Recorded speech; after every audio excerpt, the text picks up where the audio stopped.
When I was 4, my younger brother Noah and I both drowned. Only I survived, and from that day on, Mom hated me. At night, countless times, she'd try to force colorful sweets into my mouth, but Dad always stopped her just in time. Later, I cut off my long hair, shed my princess dresses, and tried desperately to live as Noah's shadow. Only then would Mom spare me a glance. 3 years passed. Mom became pregnant again, announcing that her beloved Noah had returned. I was happy for her. Noah was coming back, which was great, because then, this family wouldn't need me, the replacement, anymore. I found the sweets Mom had once tried to feed me, and quietly swallowed them. The sweets dissolved in my mouth, releasing a bitter taste. I couldn't help but hunch over, dry heaving, bile and saliva rising to my lips. These were the pills Mom had hidden in the deepest part of her closet 3 years ago. Back then, she would often sit by my bed late at night, her eyes vacant, whispering, "Why aren't you dead yet?" Now, I was finally fulfilling Mom's obsession. I wore a boys' school uniform, its collar frayed. It was Noah's old uniform, long outgrown, but Mom said I had to keep wearing it to be more like him. Mom's laughter, a tenderness I'd never heard directed at me, echoed from the living room. She was stroking her stomach, talking to Dad. "Robert, the doctor said it's definitely a boy this time. Look how stable the pregnancy is." Her voice was sickeningly sweet. "Soon, I won't have to look at that blight on our family's face ever again." I wanted one last look at Mom's smiling face. Just as I reached the doorway, Dad saw me first, his brow furrowing. "Scarlett, why aren't you doing your homework?" His gaze swept over my uniform, then quickly flicked away, as if he'd seen something offensive. Mom turned, her smile freezing instantly. "Who told you to come out? Your hair's grown out again?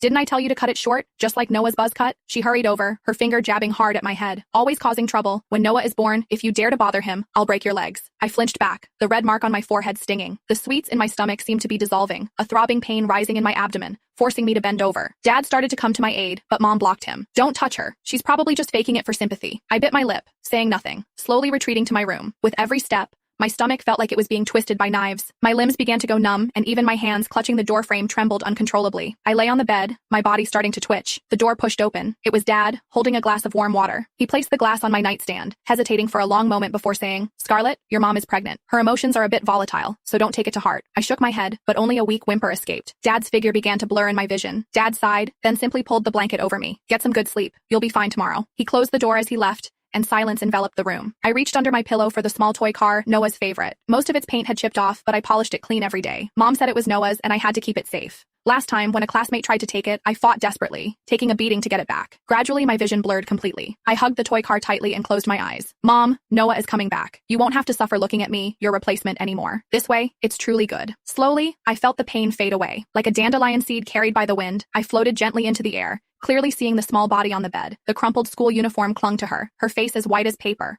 her lips an unnatural purplish blue. A smudge of undigested bile still clung to the corner of her mouth, and in her hand, she clutched that small toy car. Mom pushed the door open just as I was looking down at my own hands. They were transparent, allowing the sunlight to pass through them, revealing a photo of Noah. She didn't glance at me on the bed. Click the link in my bio to get the full story for free.